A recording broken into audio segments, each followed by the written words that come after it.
ચલો નમસ્કાર વિદ્યાર્થી મિત્રો, આપણે સદીશોના ગુણધર્મો, જેમાં અગાઉના લેક્ચરની અંદર મિત્રો બે ગુણધર્મોની ચર્ચાઓ કરી. પહેલો ગુણધર્મ હતો સદીશને કોઈ વાસ્તવિક સંખ્યા સાથે ગુણવાથી આપણને જે પરિણામી સદીશ મળતો હતો એ મિત્રો એ વાસ્તવિક સંખ્યા ગણો એ સદીશ આપણે મળી શકે. તો પહેલો ગુણધર્મ હતો વાસ્તવિક સંખ્યા સાથે સદીશની ગુણાકાર કરવો, જેમાં ગુણાકાર કરવાથી જો કોઈ ધન વાસ્તવિક સંખ્યા હોય તો મળતો જે બીજો સદીશ છે એ જે સદીશ સાથે આપણે વાસ્તવિક સંખ્યા ગુણીએ ત્યારે એ સદીશની દિશામાં અને એના કરતાં મોટા મૂલ્યનો સદીશ છે એ મળે.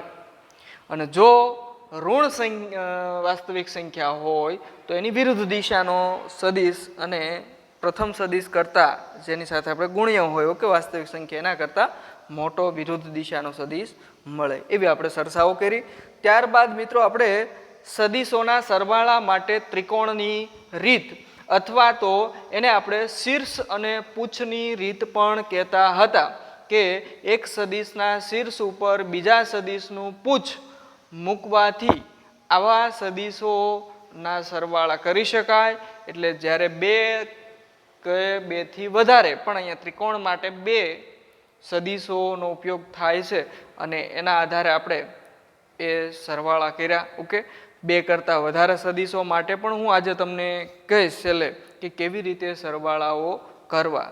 પણ વચ્ચે એક આપણે ગુણધર્મ છે સદીશોના સરવાળા માટે બીજી એક રીત છે સમાંતર બાજુ ચતુષ્કોણની રીત. ઓકે મિત્રો, આ રીત છે એ અગાઉ આપણી જે રીત હતી એના કરતાં કંઈક જુદી છે મિત્રો. તો એની પણ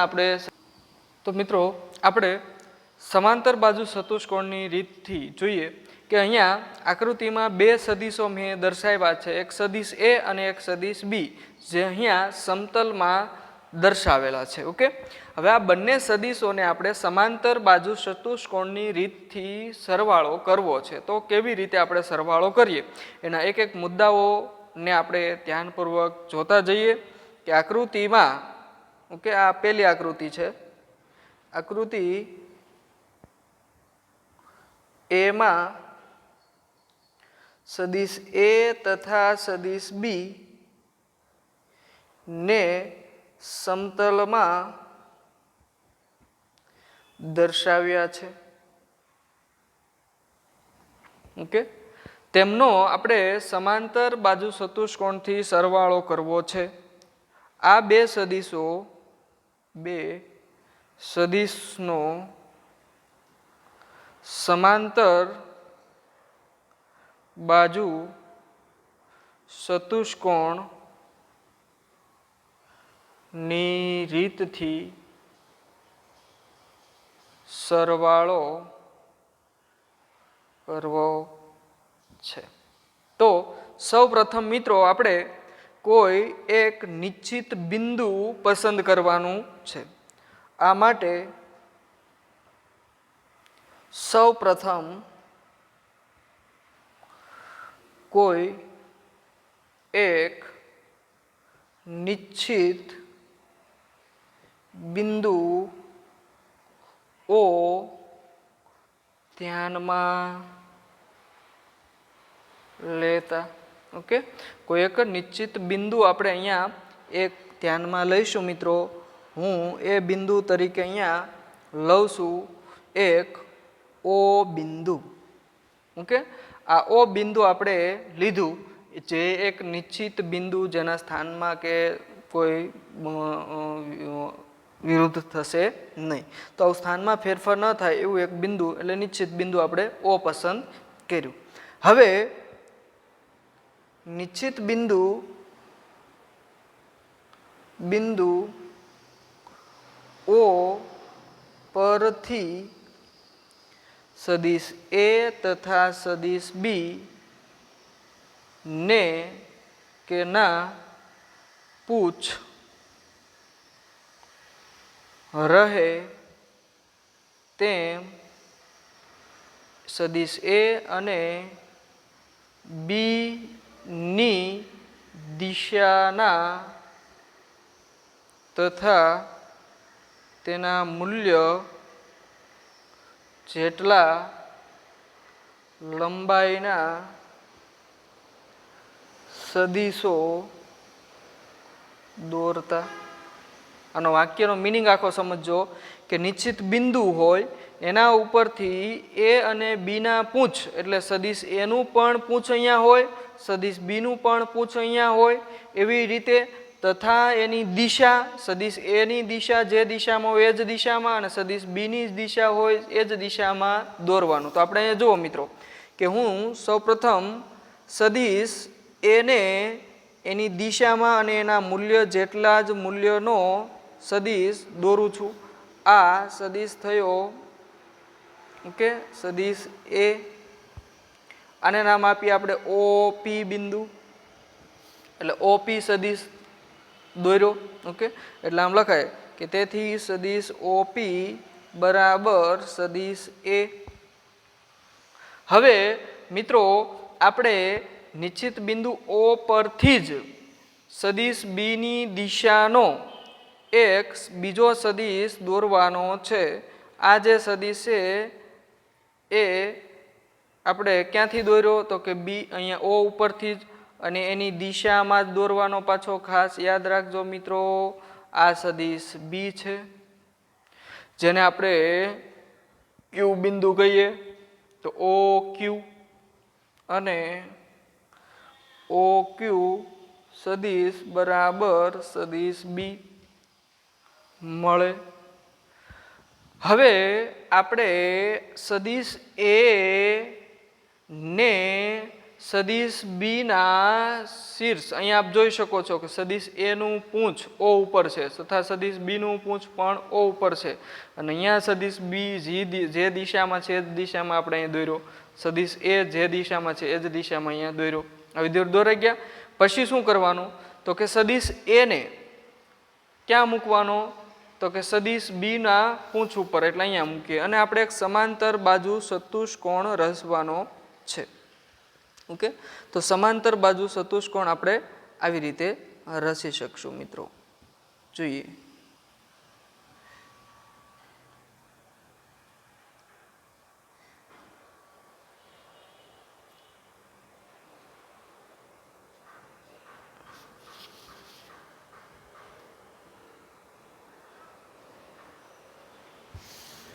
તો અહીંયા મેં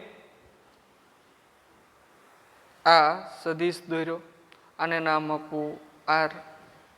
ઓ પી ક્યુ આર. હવે સદીશ એ ને ઓકે સદીશ એ ને ઉપાડીને ક્યાં મૂકવાનો તો કે સદીશ ને ઉપાડી સદીશ બી ના શીર્ષ પર તથા સદીશ બી ને ઉપાડી સદીશ એ ના શીર્ષ પર મૂકી સમાંતર બાજુ ચતુષ્કોણ ઓકે પી ઓ પી ક્યુ આર અથવા ઓ પી આર ક્યુ મેળવો. એટલે અહીંયા એક સમાંતર બાજુ ચતુષ્કોણ આપણને મળી ગયો. ઓકે મિત્રો હવે આ સમાંતર બાજુ ચતુષ્કોણના બે વિકર્ણ થાય. હવે આપણે શું કરવાનું ઓ માંથી વિકર્ણ દોરતા. તો ઓ માંથી વિકર્ણ આપણે દોરીએ છીએ તો કેવી રીતે દોરાય તો કંઈથી આવી રીતે દોરીશું. આ વિકર્ણ થઈ ગયો. ઓકે વિકર્ણની દિશા પણ આપણે દર્શાવવાની કઈ દિશામાં ઓ થી આર તરફની દિશામાં. એટલે આ ઓ આર અને ઈ જે ઓ આર છે મિત્રો એને પરિણામી સદીશ આર કહેવાય છે. આમ આપણે જોઈ શકીએ કે આકૃતિ પરથી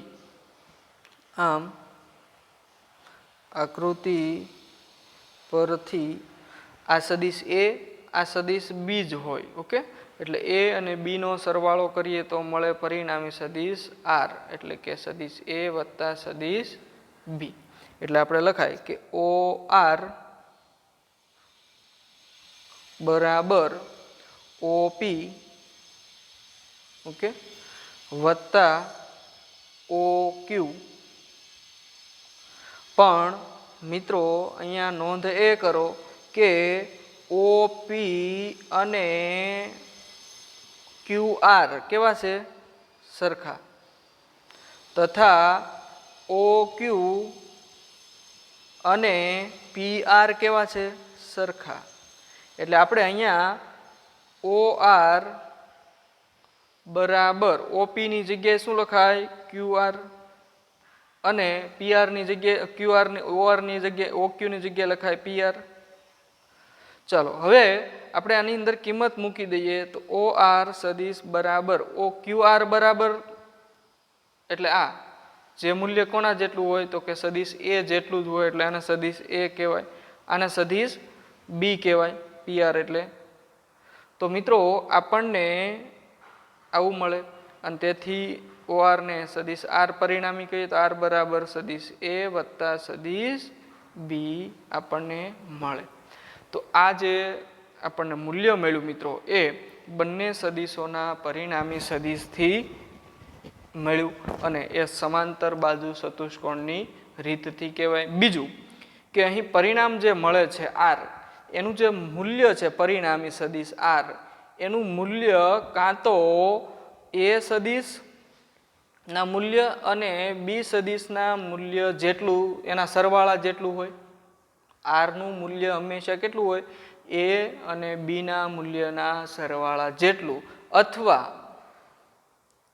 પરિણામી સદિશનું મૂલ્ય એ A સદિશ અને B સદિશના સરવાળાના મૂલ્ય કરતાં મોટું હોય ઓકે તો આ બે કન્ડિશન અહીંયા આ સદિશની અંદર લાગુ પડી શકાય માનાંક લઈ લો તો માનાંકમાં સદિશ R બરાબર માનાંકમાં સદિશ A વત્તા માનાંકમાં સદિશ B તો એમાં ખાસ તો કાં તો સરખું હોય આનો નાનો સરવાળો આના જેટલો અથવા આનો નાનો સરવાળો આના કરતાં મોટો આવી રીતે અહીંયા સમાંતર બાજુ ચતુષ્કોણની રીતથી આપણે સદિશોના સરવાળા કર્યા મિત્રો ઓકે હવે હું તમને એક થોડીક સમજણ માટે વધારે સદિશોના આપણે અગાઉ વાત કરી એમ કે ત્રિકોણની રીત હું જ્યારે ભણાવતો હતો તો ત્રિકોણની રીતની અંદર આપણે એક કરતાં વધારે સદિશો માટે હું લઉં કે બે કરતાં વધુ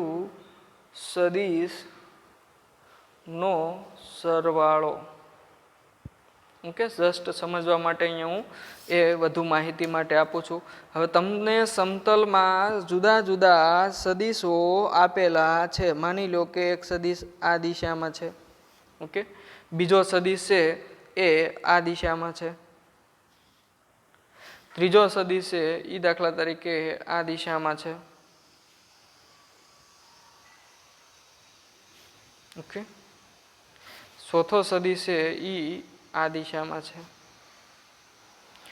હું આ બધા નામ આપી દઉં છું સદિશ A સદિશ B સદિશ C અને સદિશ D ઓકે તો આ બધા સદિશો સમતલમાં જુદી જુદી દિશાઓમાં પડેલા છે હવે આનો આપણે સરવાળો કરવો છે તો સરવાળો કેવી રીતે થાય એની આપણે વાત કરીએ તો સૌપ્રથમ આપણે અહીંયા સદિશોના સરવાળા માટેની રીત એવી છે કે એક સદિશના શીર્ષ ઉપર બીજા સદિશને પૂંછને મૂકતા જવાના છે ઓકે તો આપણે આ રીતનો ઉપયોગ કરીએ પહેલાં નિશ્ચિત બિંદુ લઈ લઈએ તો માની લો કે આ નિશ્ચિત બિંદુ O છે હવે O બિંદુમાંથી આપણે પહેલાં કોઈ એક સદિશને એની દિશાનો અને એના મૂલ્ય જેટલી જ અથવા એની લંબાઈ જેટલી જ લંબાઈનો એક સદિશ દોરવાનો એટલે હું અહીંયા સદિશ A દોરું આ સદિશ A માં આપણને OP દાખલા તરીકે સદિશ થયો ઓકે OP સદિશ બરાબર સદિશ A માં O બિંદુ શીર્ષ પૂંછ કહેવાય અને A P બિંદુ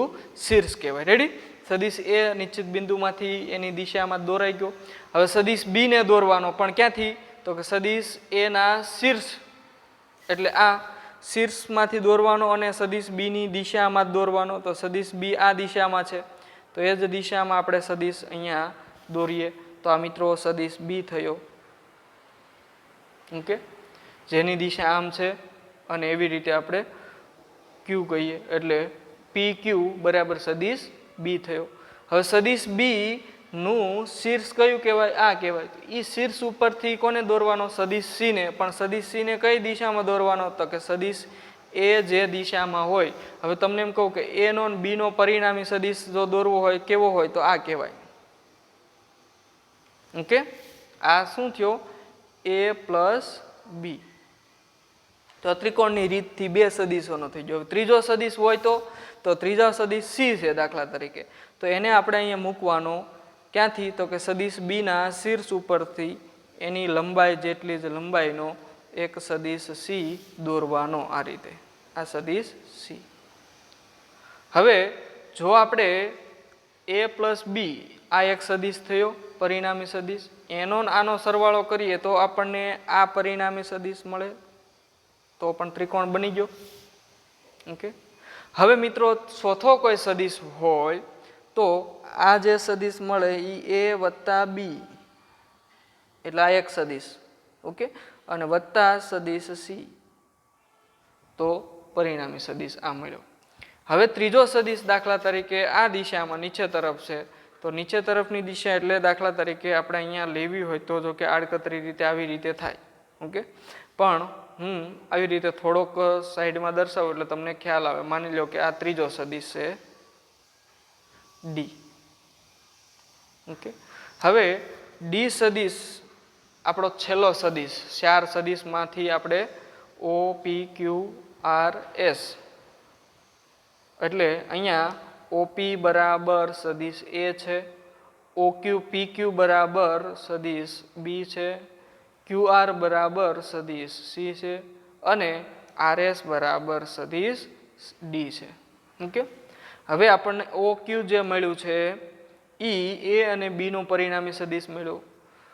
ઓ આર મળ્યો ઈ આપણને આ એ અને બી નો જે પરિણામી સદિશ છે એ પરિણામી સદિશ અને સદિશ સી નો પરિણામી સદિશ મળ્યો આવડા. વિવિધ રીતે આપણું પહેલો સદિશ એટલે આ એનું પૂંછ એટલે આ, છેલ્લો સદિશ એટલે આ એનું શીર્ષ એટલે આ. પહેલા સદિશના પૂંછ અને છેલ્લા સદિશના શીર્ષને જો જોડી દેવામાં આવે, ઓકે, આવી રીતે, તો આપણને આ જે સદિશ મળે એ સદિશ આપણો એ બી સી અને ડી એ ચારેય સદિશોનો પરિણામી સદિશ મળે. તો મિત્રો આવી રીતે શીર્ષ અને પૂંછની રીત છે, જેમાં તમે એક સદિશના શીર્ષ ઉપર બીજા સદિશનું પૂંછ મૂકતા જવાના ક્રમશઃ. ત્યારે ધ્યાન એટલું રાખવાનું કે એની જે દિશા હોય એ જ દિશામાં સદિશને અહીંથી દોરવાના અને ક્રમશઃ મૂકતા જાઓ. પછી સદિશો દોરાઈ ગયા પછી છેલ્લા સદિશનું શીર્ષ અને પહેલા સદિશનું પૂંછને જોડી દો તો તમને પરિણામી સદિશ મળે. તો આવી રીતે 2 કરતાં વધુ જ્યારે સદિશો હોય ત્યારે તેમનો સદિશ સરવાળો કરવો હોય તો ખૂબ સરળ આપણને રહે છે મિત્રો. તો હું આશા રાખું કે આપણને સદિશોના સરવાળા માટેની 2 રીત જે ભણ્યા, ઓકે, એક ત્રિકોણની રીત અને એક સમાંતર બાજુ ચતુષ્કોણની રીત, આ બંને રીતો ખૂબ સરળ રીતે સમજાઈ હશે.